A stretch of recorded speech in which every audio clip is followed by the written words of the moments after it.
Bonjour à tous et bienvenue dans cette nouvelle vidéo sur les cotations. Alors oui, je sais, ça fait très longtemps que je n'ai pas publié de vidéo, mais qu'à cela ne tienne, nous sommes toujours là et les vidéos seront toujours publiées sur cette chaîne. Tout simplement à cause des petits soucis techniques, voilà, avec le temps et tout ça et mes petites préoccupations. Mais nous sommes là, nous allons pouvoir recommencer. Alors ici, nous allons parler des cotations. Là, j'ai fait un détail sur un mur d'un plan, d'accord? Le mur normalement de la façade principale où nous avons un garage. On peut voir ici le garage, la salle de bain, la chambre et le séjour. Alors, il faut savoir que la cotation, là, on parle spécifiquement de la cotation extérieure.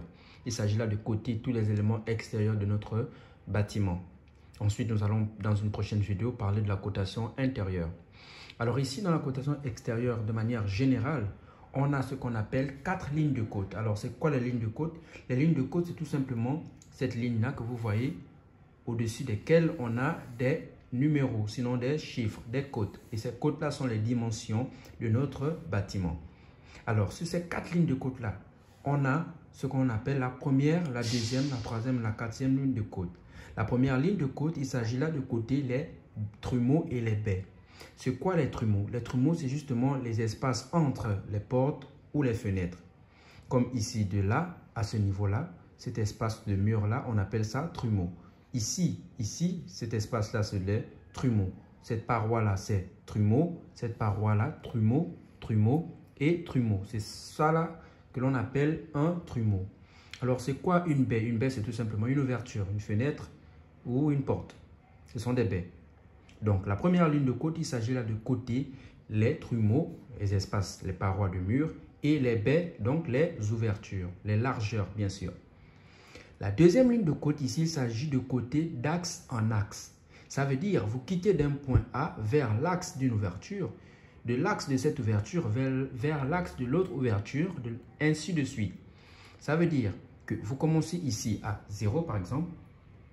Vous devez quitter d'ici à ce point-là, donc à l'axe de la première porte ou de la première ouverture que vous allez rencontrer. Et de cet axe-là, vous partez rejoindre l'autre axe de la prochaine ouverture. Donc, ainsi de suite jusqu'à la fin de votre bâtiment.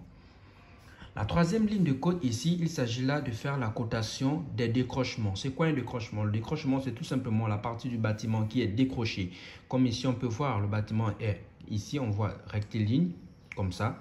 Ensuite, on a un décrochement comme ceci et on a une autre partie qui fait dans le sens de l'horizontale. C'est ce décrochement-là que nous devons pouvoir coter. D'accord? Tout ça permet au constructeur de réaliser un bâtiment qui respecte les cotations, les dimensions données par l'architecte. Alors, on va reprendre. Première ligne de côte, cotation des trumeaux et des baies. Donc ici, cette paroi-là fait 1,30 m. La largeur de notre porte double battant fait 1,20 m. La largeur de ce trumeau-là fait 1,10 m. La largeur de notre porte fait 90 cm. La largeur de ce trumeau-là fait 1,30 m. La largeur de cette fenêtre de chambre fait 1 m. La largeur de ce décrochement-là ou de ce trumeau-là fait 1,58 m. Ce trumeau-là fait 1 m. Et la porte de notre garage fait 2,40 m. Et ce petit trumeau ici fait 30 cm. Donc, l'équivalent d'un mur, l'épaisseur d'un mur. Notre deuxième ligne de côte ici, c'est la cotation d'axe en axe. Alors, ici, la cotation, en fait, la première ligne de côte, quand elle est établie, les lignes de côte qui vont venir après, ce n'est que comment je vais dire ça, l'addition des premières cotations. Donc, l'addition de la première ligne de côte. Je m'explique. Ici, de ce point-là, donc de ce mur-là, jusqu'à l'axe de la porte, sachant que la porte fait 1,20 m. Et donc, qui dit 1,20 m dit 60 cm de part et d'autre parce qu'on passe par le milieu de la porte. Donc, 60 ici, 60 à gauche, 60 à droite. Ce qui veut dire que pour quitter de ce point-là à l'axe de la porte, vous allez juste faire la largeur de ce trumeau-là plus la moitié de la porte. Ce qui veut dire que vous faites 1,30 m plus 60 qui est la moitié de 1,20 m qui vous donne juste 1,90 m et ainsi de suite. Donc, vous continuez de cet axe-là à l'axe de l'autre porte. Vous avez juste de cet axe-là, vous êtes à 0. Vous partez, vous savez que vous avez déjà 60. Parce que l'autre moitié qui est de 60. Ensuite, vous avez la largeur de ce trumeau-là qui fait 1,10 m. Donc, 1,10 m plus les 60 que vous avez de cette deuxième moitié-là fait 1,70 m. Plus les 45 de la moitié de cette porte-là qui est à 90, 45 qui vous donne 2,10 m. Et ainsi de suite. Vous quittez de cet axe-là. Donc là, vous êtes déjà à 0. Plus les 45 de cette porte-là. Plus la largeur de ce trumeau-là qui est de 1,30 m. Plus la moitié de 1 mètre de cette largeur de baie qui est de 50 cm, qui vous donne 2,20 m, ainsi de suite. Aussi simple que ça. Ensuite, vous avez donc la troisième ligne de côte qui est la cotation des décrochements. Ici, c'est très simple. D'accord? Vous allez juste faire le cumul de toute la première ligne de côte. Donc, 1,30 m plus 1,20 m plus 1,10 m plus 90 plus 1,30 m plus 1 m plus 1,58 m. Vous voyez, ça s'arrête là. Donc, la somme de toute cette cotation-là, c'est tout simplement votre décrochement, votre première ligne. C'est la même chose pour la deuxième ligne de côte. Vous pouvez faire l'addition de 1,90 m, 2,10 m, 2,20 m, 2,080 m ou 2,08 m. Le résultat que vous trouvez, c'est tout simplement votre décrochement ici à 8,28 m. Ensuite, pour l'autre partie, c'est aussi simple. C'est juste l'addition des précédentes cotations. Donc, 1 m plus 2,40 m plus 30 cm. Tout ça vous donne 3,72 m. Ensuite, vous faites vous pouvez faire prendre la deuxième ligne de côte. Vous avez 2,20 m plus 1,52 m. Vous donne toujours 3,72 m. Aussi simple que ça. Et la dernière ligne de côte, c'est la cotation totale. Donc, la cotation de toute la longueur ou toute la largeur de votre bâtiment. La cotation totale. Et pour vérifier que vous avez fait une très bonne cotation, il faut que quand vous additionnez toute votre ligne de côte, ça donne 12 mètres. Je m'explique. Vous avez votre première ligne de côte. Déjà, vous avez la cotation totale, n'est-ce pas, qui est à 12 mètres. Pour vérifier ces 12 mètres-là, il faut que quand vous additionnez la première ligne de côte, tous ces éléments-là soient égaux à 12. Donc, 1,30, 1,20, 1,10, 90, 1,30, 1, 1,58, 1 mètre, 2,40, 30, 30. La somme de ces éléments-là doivent donner 12. Pareil pour la deuxième ligne de côte, la cotation d'axe en axe, 1,90, 2,10, 2,20, 2,08, 2,20, 1,52. La somme de ces éléments-là doit vous donner 12 mètres. Idem pour la troisième ligne de côte, la cotation des décrochements, 8,20, 8,28 plus 3,72. La somme doit vous donner 12. S'il y a une ligne qui ne respecte pas ça, donc s'il y a une ligne où vous avez fait l'addition et vous ne trouvez pas la cotation totale qui est de 12, ou selon votre plan, c'est que vous avez fait une mauvaise cotation. Il va falloir revoir tout cela. Voilà. Donc, vous avez votre première ligne de côte, deuxième, troisième, quatrième. Bien sûr, vous n'êtes pas obligé d'avoir 4 lignes de côte dans un plan. Vous pouvez avoir 1, 2 ou 3 lignes.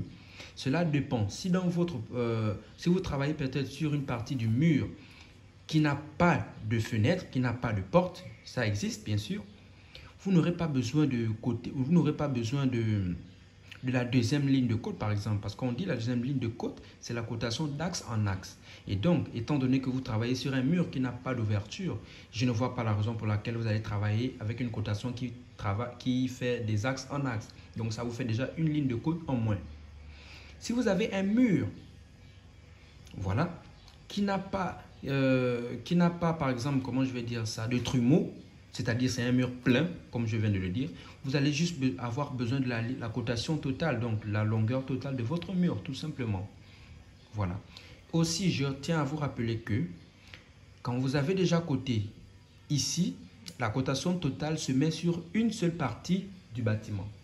Je m'explique. Si vous avez un bâtiment plus ou moins rectangulaire comme ceci, et d'accord, et votre longueur ici fait 12 mètres, ici en haut, ça fait aussi 12 mètres, quand vous allez faire la cotation à ce niveau-là, vous n'allez plus mettre les 12 mètres là. Vous n'avez pas besoin de répéter la même cotation plus haut. Si vous avez 12 mètres ici et que l'autre côté aussi fait 12 mètres, vous faites la cotation sans mettre la cotation totale puisqu'elle est déjà inscrite ici en bas. Pareil pour ici. Si vous avez une largeur par exemple de 9 mètres et que ici aussi vous avez 9 mètres, quand vous allez faire cette cotation ici, vous n'avez plus besoin de mettre les 9 mètres. Tout simplement. Pour éviter de surcharger le plan. Voilà, tout simplement. C'est de ça qu'il s'agit quand on parle de cotation. Aussi, quand vous faites la cotation, toutes les cotations, quand vous avez un plan, que ça soit les cotations extérieures ou les cotations intérieures, on doit avoir le même sens de lecture pour éviter à celui qui construit à chaque fois de tourner votre plan pour pouvoir lire la cotation. Je m'explique. Quand vous faites la cotation à l'horizontale, n'est-ce pas? Comme ça, vous avez 1 mètre. Donc, les cotations se mettent au-dessus de la ligne. Ici, par exemple, je mets 2 mètres. Les lignes de cotation horizontale, la côte, elle se met sur la ligne de côte. Bien sûr, ne pas coller la cotation, la côte à la ligne de côte. La côte, ce sont les chiffres ou les nombres. Et la ligne de côte, c'est la ligne, le trait, tout simplement. Voilà. Donc, quand vous faites votre ligne de côte, la côte elle-même se met au-dessus à une bonne distance de la ligne de côte. Pour les cotations qui sont à la verticale, nous avons la ligne de côte, n'est-ce pas? Et la côte elle-même est à gauche, dans le sens de la verticale aussi, bien sûr, 2 mètres. Dans le sens de la verticale, pour pouvoir avoir une très bonne lecture. Bien sûr, en respectant aussi une bonne distance entre la côte et la ligne de côte. Voilà. Ici, cet élément-là s'appelle ligne d'attache. C'est comme si vous avez pris une corde pour mettre ici à ce point-là, jusqu'à l'autre point du bâtiment. Donc, on appelle ça une ligne d'attache. Bien sûr, qui ne colle pas votre bâtiment, votre plan. Parce que si ça colle, ça fait un dessin pas professionnel, d'accord? Donc, votre ligne d'attache est située à une bonne distance de votre plan. Voilà. J'espère que cette vidéo vous a plu. Elle s'achève maintenant. Si ça vous a plu, n'hésitez pas à vous abonner, activer la cloche de notification, à me laisser un like, à aussi laisser un commentaire si c'est nécessaire et surtout à la partager pour que vos amis puissent en bénéficier. Car un plan sans cotation est tout simplement un plan sans valeur. On se dit à la prochaine pour une nouvelle vidéo.